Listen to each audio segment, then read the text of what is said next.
Assalamualaikum warahmatullahi wabarakatuh.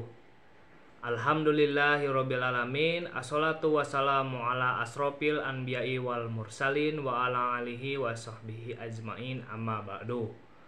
Pertama-tama marilah kita panjatkan puji serta syukur kehadirat Allah Subhanahu wa taala, karena atas berkat rahmat dan hidayahnya kita masih diberikan kesehatan dan juga kenikmatan. Tak lupa sholawat serta salam semoga tercurah limpahkan kepada junjungan kita Habibana wa Nabiyana Muhammad Shallallahu Alaihi Wasallam, kepada keluarganya, kepada sahabatnya, dan tak lupa kepada kita selaku umatnya. Baik, yang saya hormati Ibu Dr. Cucun Sunaingsi, SPD MPD, selaku dosen pengampu mata kuliah Kebijakan dan Inovasi Pendidikan, serta teman-teman semuanya yang saya cintai dan banggakan. Baik, saya di sini Sekhan Nupatur Rahman selaku moderator dari kelompok 12 yang akan menyajikan materi mengenai kebijakan dan inovasi TIK. Sebelum masuk ke materi, izinkan saya untuk memperkenalkan terlebih dahulu anggota kelompok 12. Baik, sebelum masuk ke pematerian, izinkan saya untuk memperkenalkan teman-teman dari kelompok 12. Yang pertama ada saya sendiri, Sekhan Nupatur Rahman dengan NIM 2109250. Yang kedua ada Neliana dengan NIM 2107391. Dan yang ketiga ada Wina Sriwahyuni dengan NIM 2102920.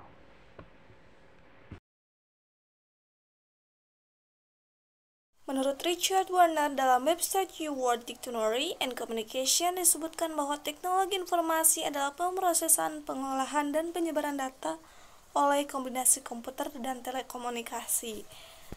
Adapun pengertian e-learning, terdapat beberapa pandangan yang mengarah kepada definisi e-learning. Di antaranya, e-learning adalah konvergensi antara belajar dan internet.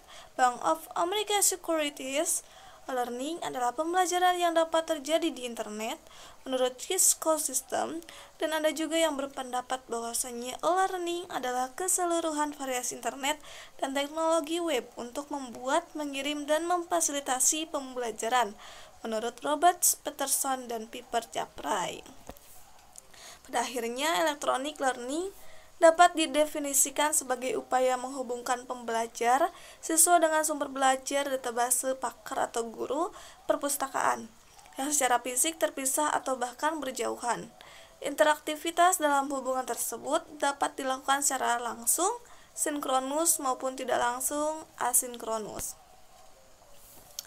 Hakikat teknologi informasi: kemajuan teknologi yang menyatukan kemajuan komputasi, televisi, radio, dan telepon menjadi satu kesatuan terintegrasi, terbentuk sebagai suatu revolusi informasi dan komunikasi global. Revolusi ini terwujud dari kemajuan teknologi di bidang komputer pribadi, komunikasi data dan kompresi, bandwidth, data store and data access, integrasi multimedia, dan jaringan komputer. Teknologi informasi dapat menjadi alat pendorong ke arah kemajuan bangsa. Salah satu dampak terbesar adalah perkembangan pembangunan di bidang pendidikan, hal yang merupakan jembatan menuju bangsa yang maju, di mana masyarakat dapat memiliki alat-alat yang membantu mereka mengembangkan usaha dan menikmati hasilnya secara mudah, murah, dan merata. Sesuatu yang merupakan kerangka akses untuk semua orang dalam mengarungi abad 21 ini. Adapun konsep pembelajaran, melalui teknologi informasi, strategi pembelajaran yang meliputi pengajaran, diskusi, membaca, penugasan, presentasi, dan evaluasi, secara umum keterlaksanaannya tergantung dari satu atau lebih dari 3 mode dasar dialog komunikasi sebagai berikut. Menurut Bouchard tahun 1999, dialog atau komunikasi antara guru dengan siswa, kemudian ada dialog atau komunikasi antara siswa dengan sumber belajar, dan ada juga dialog atau komunikasi di antara siswa. Apabila ketiga aspek tersebut bisa diselenggarakan dengan komposisi yang serasi, maka diharapkan akan terjadi proses pembelajaran yang optimal. sebagaimana ditegaskan oleh Bachelor tahun 1995 bahwa perancangan suatu pembelajaran dengan mengutamakan keseimbangan antara ketiga dialog komunikasi tersebut sangat penting pada lingkungan pembelajaran berbasis web. Secara nyata, internet memang akan bisa digunakan dalam setting pembelajaran di sekolah karena memiliki karakteristik yang khas, yaitu sebagai media interpersonal dan juga sebagai media massa yang memungkinkan terjadinya komunikasi one-to-one maupun one-to-many. Memiliki sifat interaktif, memungkinkan terjadinya komunikasi secara sinkronus maupun tertunda asinkronus, sehingga memungkinkan terselenggaranya ketiga jenis dialog komunikasi yang merupakan syarat terselenggaranya suatu proses belajar mengajar. Ada pula faktor pendukung pembelajaran melalui teknologi informasi. Pertama, ada institusi. Peranan institusi ini mewujudkan dalam bentuk kebijakan dan komitmen, sangat menentukan terselenggaranya pemanfaatan internet untuk pendidikan dalam lingkungan sekolah. Kemudian ada masyarakat. Lingkungan yang perlu mendapat perhatian ialah lingkungan keluarga siswa, karena dari lingkungan keluarga lah diharapkan munculnya dukungan yang mampu memberikan dorongan untuk memotivasi siswa dalam memanfaatkan internet. Selain keluarga, lingkungan paling dekat juga sangat mempengaruhi siswa dalam menggunakan internet seperti teman sebaya. Ada pula guru. Selain keluarga, lingkungan, dan teman sebaya, ada pula guru sangat berpengaruh terhadap internet ini. Kemudian siswa, pemahaman tentang audiens bisa didapat melalui analisis dengan menggunakan data demografi maupun psikografi, antara lain dengan menguji perbedaan-perbedaan karakteristik sikap dan perilaku audiens. Pemilahan atau pengelompokan diperlukan dalam kaitannya untuk bisa membuat suatu pendekatan atau strategi penyalahgunaan internet lebih tepat sasaran, mengingat bahwa sasaran didik tersegmen dalam kelompok sekolah-sekolah yang berbeda. Materi yang selanjutnya yaitu pengembangan model pembelajaran melalui internet. Di era globalisasi dan informasi ini, penggunaan media pembelajaran berbasis teknologi informasi menjadi sebuah kebutuhan dan tuntutan, namun dalam implementasinya bukanlah hal yang mudah. Dalam penggunaan media tersebut harus memperhatikan beberapa teknik agar media yang dipergunakan itu dapat dimanfaatkan dengan maksimal dan tidak menyimpang dari tujuan media tersebut. I Ketut Gede Dharma Putra tahun 2009 mengemukakan beberapa media yang dapat digunakan dalam pembelajaran berbasis teknologi informasi. Yang pertama, internet. Internet adalah media sesungguhnya dalam pendidikan berbasis TI. Karena perkembangan internet, kemudian muncul model-model e-learning, distance learning, web-based learning, dan istilah pendidikan berbasis teknik informasi lainnya.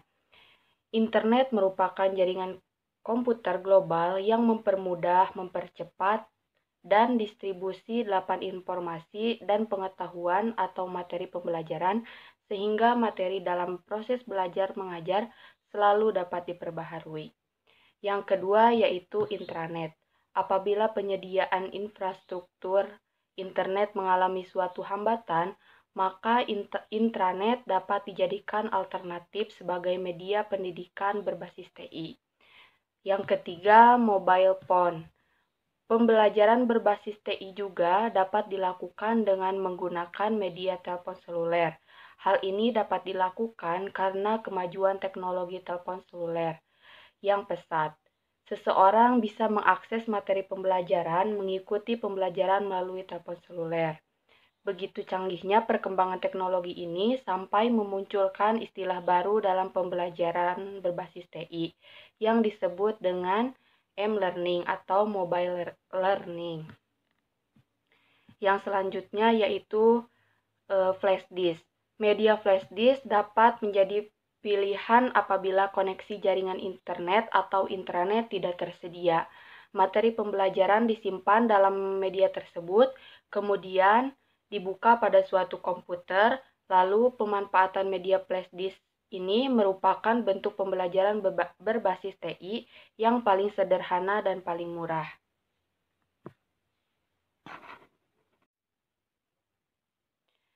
Selanjutnya yaitu dua komponen utama dalam pembelajaran berbasis TI, yaitu yang pertama Learning Management System.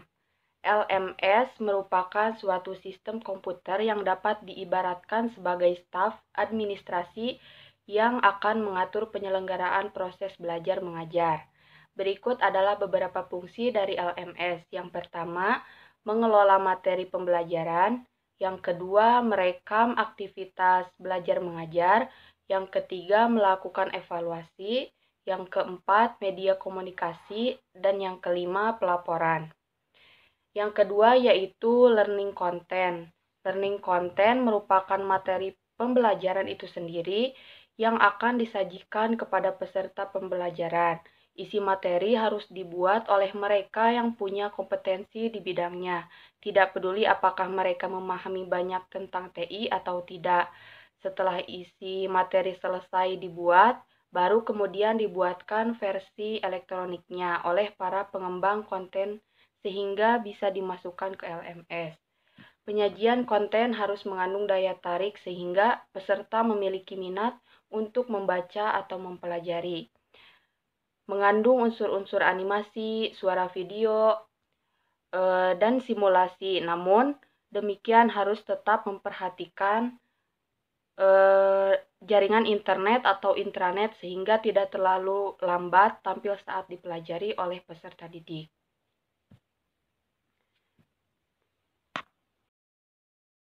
Baik, di sini saya akan menjelaskan mengenai contoh dari kebijakan dan inovasi TIK yang ada di sekolah dasar. Nah, contoh ini adalah contoh produk yang dapat digunakan oleh siswa sekolah dasar untuk menunjang dalam pembelajarannya. Yang pertama, ada Ruang Guru. Nah, Ruang Guru ini merupakan salah satu aplikasi terkenal di Indonesia yang dimana menawarkan sebuah pembelajaran berbasis kurikulum sekolah melalui video tutorial interaktif oleh guru dan animasi di aplikasi ponsel dan juga komputer. Nah, teman-teman semuanya, aplikasi Ruang Guru ini sangat cocok sekali untuk para siswa baik sekolah dasar, sekolah menengah maupun sekolah atas. Mengapa demikian? Karena aplikasi Ruang Guru ini sangat menunjang sekali dengan desain dan juga aplikasi yang berisikan mengenai tutorial-tutorial yang menarik yang akan membuat dan juga menambah motivasi belajar seorang siswa dan akan meningkatkan semangat belajarnya di setiap harinya.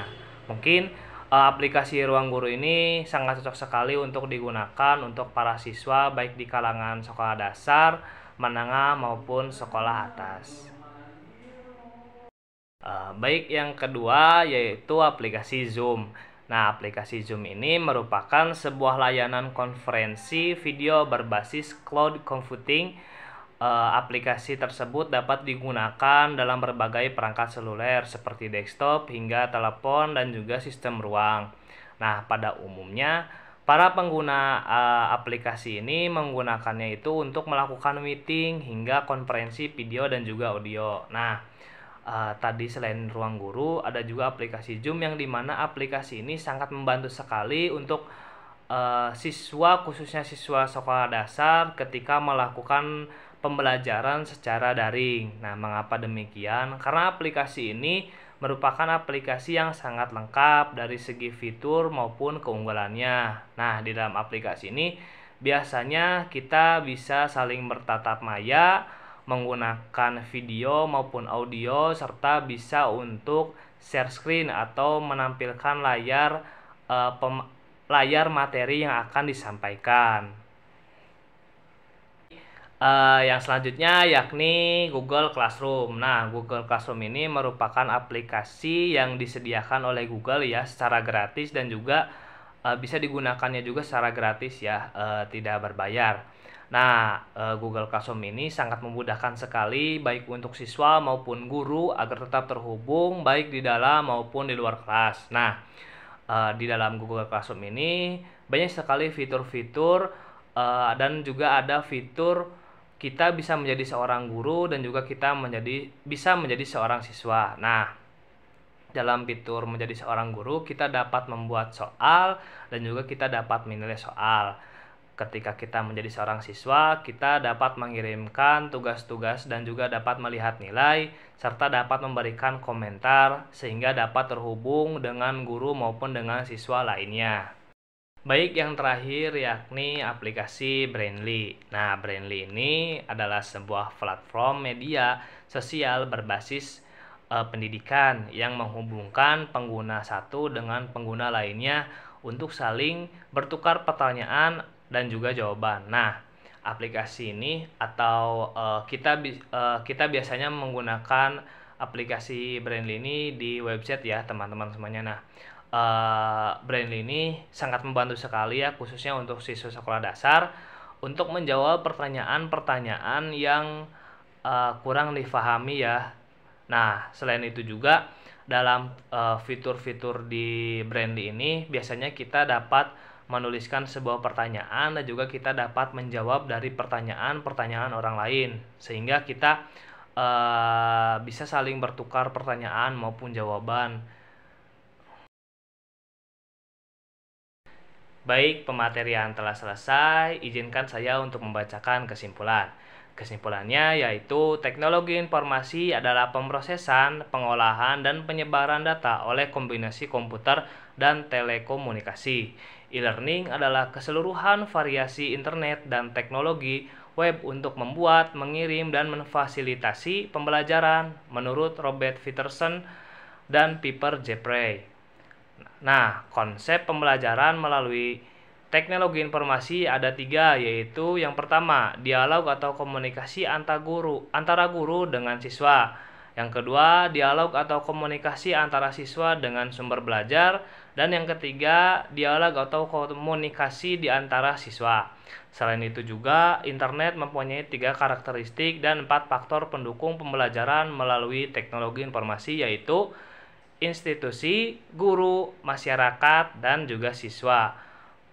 Pengembangan model pembelajaran melalui teknologi informasi yang terdapat 4 model menurut Ik Ketut Gede Dharma Putra, yaitu internet, intranet, mobile phone, dan juga flash disk. Selain itu juga dalam pembelajaran melalui teknologi informasi terdapat 2 komponen, yaitu learning management system dan learning content. Dan berikut beberapa contoh aplikasi untuk menunjang kebijakan dan inovasi TIK di sekolah dasar. Di antaranya ada Ruang Guru, Zoom, Google Classroom, dan Brainly. Mungkin itu saja yang dapat kami sampaikan. Mohon maaf apabila ada kekurangan, baik dalam pengucapan maupun dalam perbuatan. Wabillahi taufiq wal hidayah. Wassalamualaikum warahmatullahi wabarakatuh.